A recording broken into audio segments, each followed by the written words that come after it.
The version of love I thought I was 25. Living in a cozy one-bedroom apartment in South Austin. The kind of place with warm lights, plants in every corner, and a record player that barely worked, but felt like home. That's where Noah entered my life. We met at a mutual friend's rooftop BBQ. He was 27, charismatic without trying, dressed in a worn denim jacket and holding a drink he never seemed to sip. He was different. Not just flirty, but intentional. And I hadn't felt seen like that in a long time. He'd make pancakes on Sunday mornings, knew my favorite brand of oat milk, left me sticky notes on the fridge that said things like, "You're gonna change the world today." He wasn't perfect, sometimes distant, sometimes vague.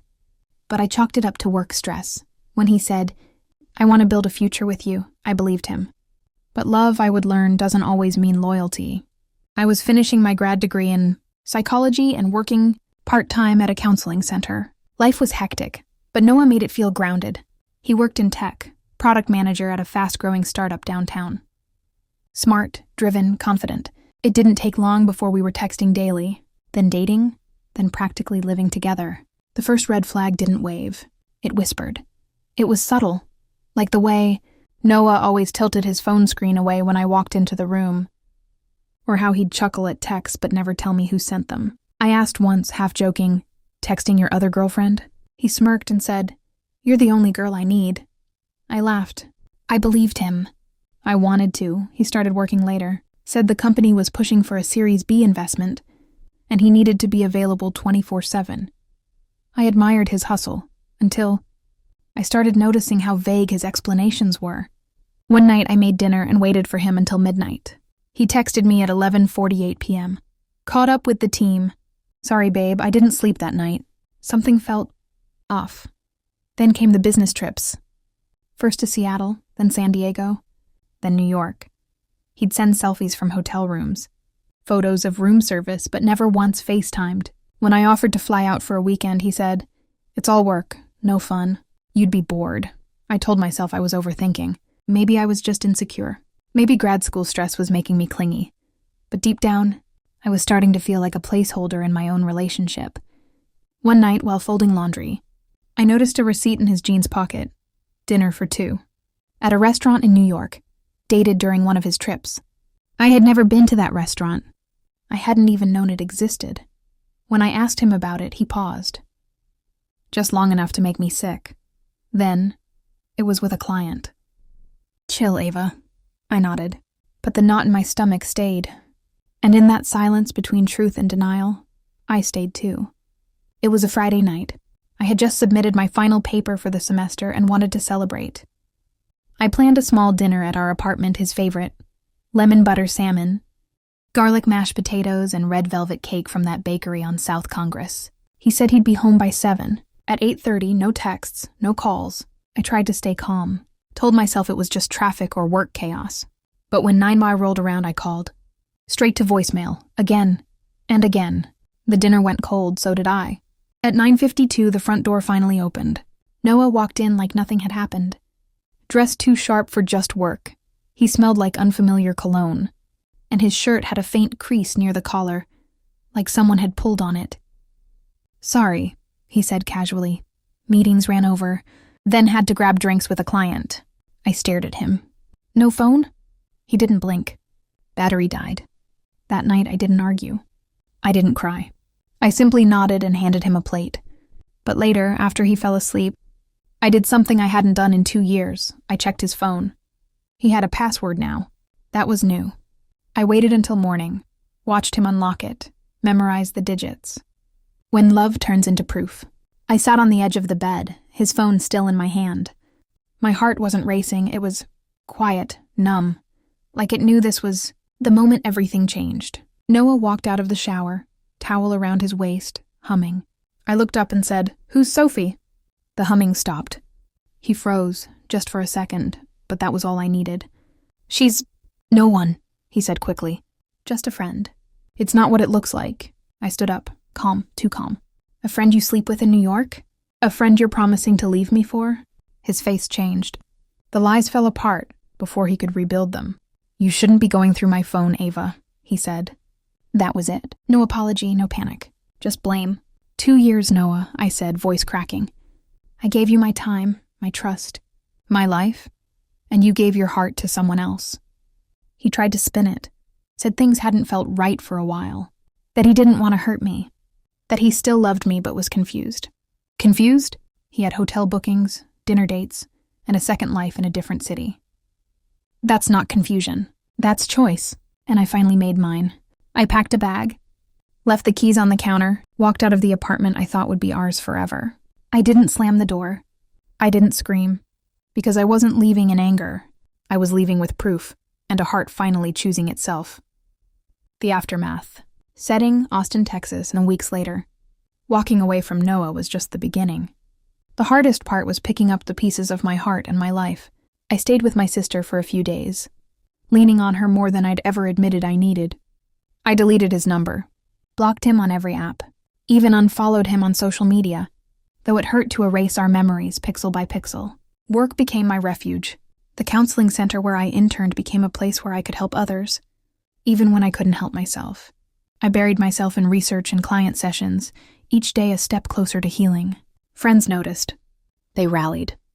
My best friend Megan said, "You deserve someone who chooses you every day. Ava, not someone who sneaks around in the dark." She was right. But betrayal leaves scars. Some nights I'd wake up gasping, replaying memories and wondering if I missed the signs. Was I naive? Too trusting? I struggled with anger, grief, and disbelief. Noah tried to reach out. Texts flooded my phone with apologies and promises. I ignored them all. It wasn't closure I needed, it was peace. So I started therapy, journaling, yoga. I rediscovered old passions, painting, hiking, cooking. Slowly I built a new me, one stronger, wiser, and whole. Revenge, I decided, wasn't about hurting him. It was about reclaiming my happiness, and I'm still on that journey, rebuilding and moving forward. Setting, Austin, Texas, months later. After the storm of betrayal and heartbreak, I was determined to rebuild my life, this time on my own terms. Therapy helped me unravel the tangled emotions inside. I learned that healing wasn't linear. Some days were better, some worse, but every day was progress. I focused on my career, pushing harder in my counseling internship. Helping others heal from their wounds gave me a purpose beyond my pain. It reminded me that broken doesn't mean defeated. I reconnected with old friends I had unintentionally drifted away from during my relationship. Game nights, coffee dates, weekend hikes. They filled the loneliness with laughter and real connection. I also started exploring Austin anew. Long bike rides along Lady Bird Lake, weekend farmers markets, open mic nights where I dared to sing again. I found pieces of myself I'd lost. Dating? Not yet. I knew jumping into someone else's arms wouldn't fix what needed fixing inside me. Most importantly, I learned to trust myself again. Noah was a chapter, not my whole story. And as I closed that door, I opened another, to hope, strength, and a future I would write on my own. New beginnings. Setting, Austin, Texas, 6 months later. 6 months had passed since I left Noah's apartment.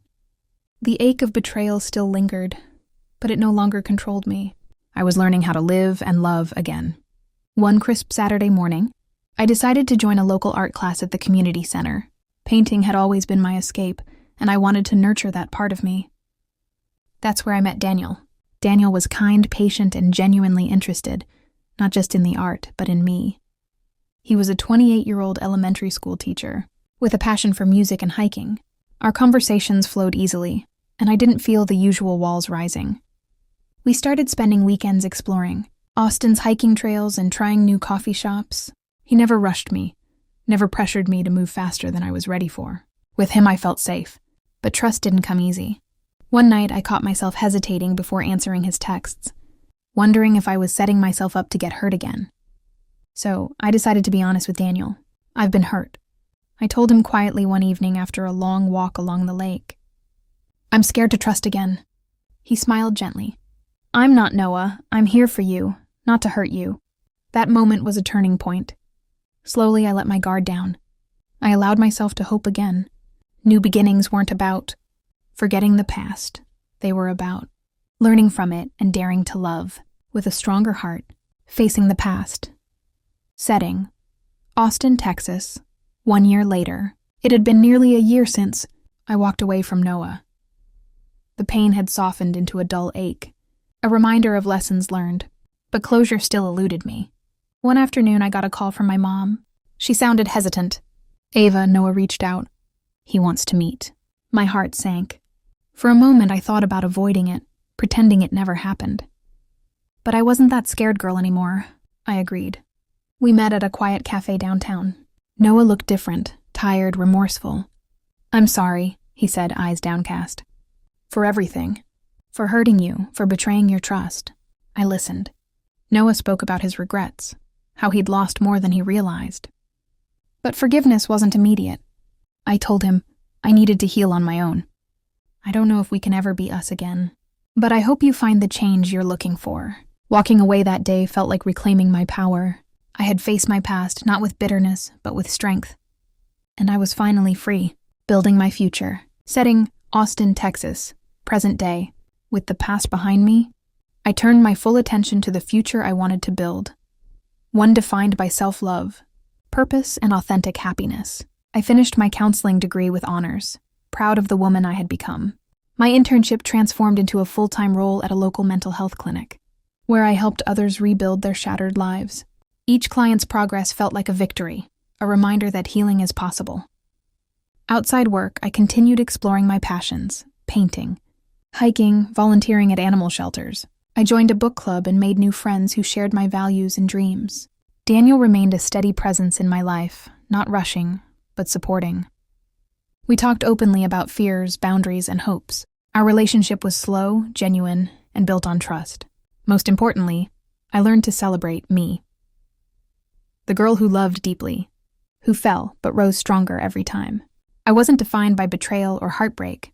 I was defined by resilience. And this was only the beginning. Finding true happiness. Setting, Austin, Texas. A year later. The day I realized I was truly happy was quiet and unexpected. It wasn't fireworks or grand gestures. It was the simple moments. Waking up without a knot of anxiety, laughing freely with friends, feeling gratitude for the life I'd rebuilt. Daniel and I had grown closer, but I no longer defined my happiness by a relationship. I was whole on my own. One afternoon, while painting in my favorite studio, I reflected on the journey, the betrayal, the heartbreak, the healing. I thought about the girl who once cried alone in that apartment, feeling lost and broken. And now I was standing tall. I had learned that true happiness isn't about perfection or having everything figured out. It's about accepting the past, embracing the present, and moving forward with hope. I wasn't just surviving, I was thriving. And this story, my story, was one of courage, faith, and the power of self-love. A test of trust. Insecurity resurfaces. Ava's trust in Daniel is tested when his past unexpectedly shows up. But this time, she responds differently. Ava had spent the past year rebuilding herself, her sense of identity, her peace, her confidence. Her relationship with Daniel had grown slowly and intentionally, grounded in mutual respect, open communication, and quiet warmth. Unlike Noah, Daniel didn't play mind games. He didn't make her guess or beg for honesty. And for a while, everything felt almost too peaceful. But even the strongest foundations are tested. One quiet Thursday afternoon, Ava got a message on Instagram. It was from someone she didn't recognize, a woman named Kara. Her message was short. "Hey, not trying to cause drama. Just wanted you to know that I used to date Daniel. I saw you two together recently. We have unfinished business, and I'm planning to reach out to him soon. Thought you should know." Ava stared at her phone. Her breath caught. It wasn't the fact that Daniel had a past. Of course he did. She did too. But the casual mention of unfinished business opened a door Ava thought she had closed long ago. A door filled with fear, betrayal, and sleepless nights wondering who she could trust. She didn't respond to Kara. Instead, she sat in silence, battling the weight of her own thoughts. Ava's heart pounded, not because she thought Daniel had done something wrong, but because her old wounds flared open. She remembered how Noah had been so kind, so present, while cheating behind her back. She remembered how her gut had whispered, and she had ignored it. Was this the same? Or was this just trauma talking? By the time Daniel arrived that evening, Ava had built 1,000 stories in her head. She greeted him with a soft smile, but inside, she was unraveling. They ate dinner quietly. He could tell something was off. He asked gently, "You okay?" She hesitated. "I got a message today from someone named Kara." Daniel's eyes shifted slightly. not with guilt, but recognition. Yeah, I figured she might reach out eventually. You knew she might? Ava asked, surprised. He nodded. We dated about 2 years ago. It didn't end badly, but it wasn't resolved. She had a hard time letting go. I never hid that. I just didn't think it mattered since we were done. I haven't spoken to her since before I met you. Ava wanted to believe him.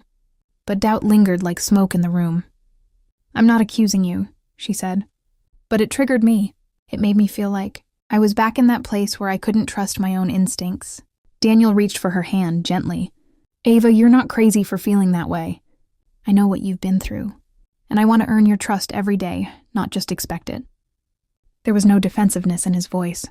Just honesty, humility, and for the first time in her life, Ava realized that trust wasn't about the absence of fear.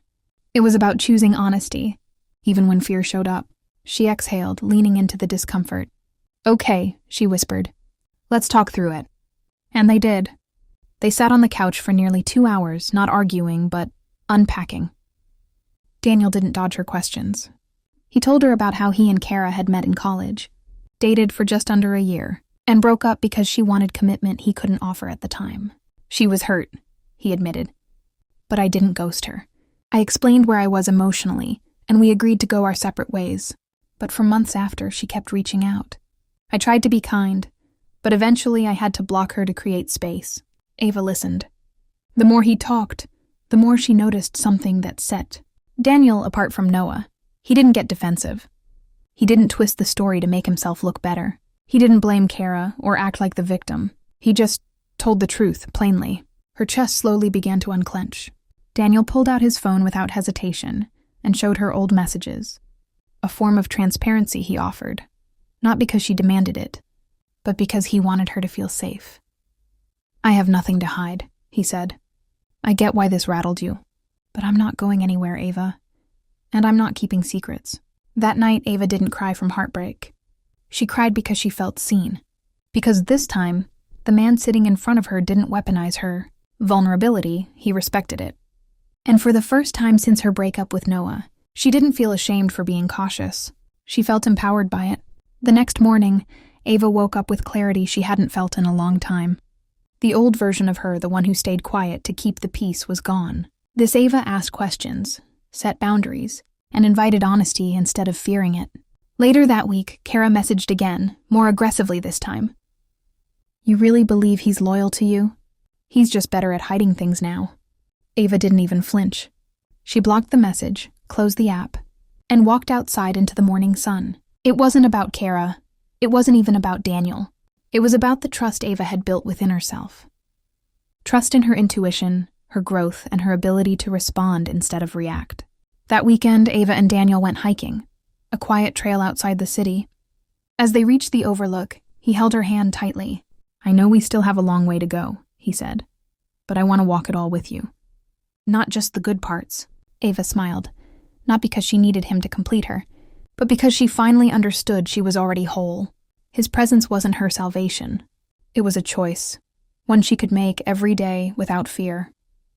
She leaned in and whispered, This time I choose love with my eyes wide open. Reconnecting with family, Ava opens up to her parents about everything she went through. This time, instead of hiding pain, she chooses honesty, leading to an emotional turning point. It had been over a year since Ava's world fell apart, and for the most part, she'd kept her family at a distance. Not because they were cruel, but because they never really knew the depth of what happened. To them, Noah had simply not worked out. She had smiled, brushed it off, and moved on. But the truth was, she had been devastated, and she had gone through all of it mostly alone. Ava's parents had always loved her, but they came from a generation where emotions were private, pain was personal, and therapy was something other people did. So when Ava hurt, she didn't want to be met with silence or awkward advice. She wanted understanding. She wanted presence, and she was finally ready to ask for it. It started with a phone call to her mother. Mom, can I come by tomorrow? Just me. I want to talk about something important. Her mother paused. Of course, honey. Everything okay? The next afternoon, Ava sat at her childhood kitchen table, the familiar hum of her parents' home wrapping around her like a fragile comfort. Her mother placed a cup of tea in front of her, eyes soft but expectant. "I want to tell you everything," Ava began, voice trembling. "About Noah, about what happened after, how it changed me. I haven't really shared it with anyone." Her mother reached out, squeezing her hand gently. "We're here, Ava. You don't have to carry it alone." Tears welled up, but Ava pressed on. She spoke of the heartbreak, the betrayal that cut deep, not just from Noah's lies, but from the silence she felt at home. How she felt lost and isolated, like no one could understand the pain she was swimming through. Her mother's eyes glistened with tears. "I'm so sorry we didn't see it sooner. We wanted to protect you, but maybe we just didn't know how." Her father entered, listening quietly from the doorway. He took a seat beside them, his voice thick with emotion. "You're stronger than we gave you credit for," he said. "And we're proud of the woman you've become, even if the path was hard." Her mother nodded, eyes shining. "We're learning every day, and we'll keep learning with you." Her father smiled. "No matter what, you're our daughter. That will never change." In that moment, Ava felt a peace she hadn't known was possible. A promise that no matter the past, family could be a place to come home to. In the days that followed, Ava's relationship with her parents shifted subtly, but meaningfully. Conversations that had once been surface level began to dive deeper. About fears, dreams, mistakes, and forgiveness. Her father surprised her one evening by pulling out an old photo album from the attic. "I want you to see how proud we've always been of you," he said, flipping through pictures of her childhood, school achievements, and family vacations. Ava smiled, feeling warmth spread through her chest. The distance that had grown between them wasn't erased overnight, but it was bridged with moments like this, gentle reminders that love remained, even through the cracks. Her mother, too, made a conscious effort to reach out more often. Simple texts asking how she was doing, invitations for coffee, and genuine interest in Ava's life became a new rhythm. Most importantly, Ava began to let go of the shame that had kept her silent for so long. She realized that healing wasn't just about fixing wounds, but about being seen and heard, even when it hurt. One afternoon, as they all sat together after dinner, Ava found the courage to ask the question she'd avoided for years. "Do you think you understand me now?" She realized that reconnecting with family wasn't about erasing the past. It was about building something stronger on the other side. Ava's journey from betrayal to trust had come full circle. She had found healing not just in love from others, but in the strength to rebuild, forgive, and choose hope. And in that choice, she was truly free.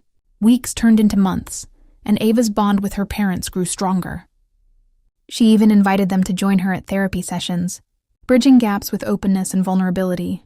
One afternoon, after a particularly powerful session, Ava sat down with her mother in the garden. The sun warmed their faces as they talked about forgiveness, not just for others, but for themselves. "Mom, I'm learning that holding on to anger only weighs me down," Ava said quietly.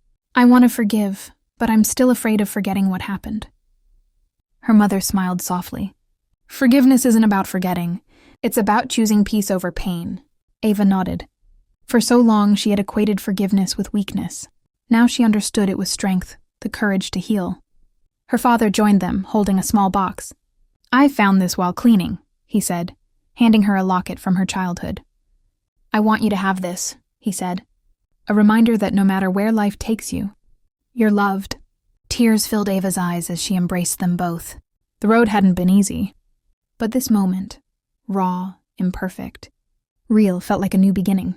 Thank you for joining me on this journey. If you or someone you know is going through betrayal or heartbreak, remember, healing is possible and you are never alone.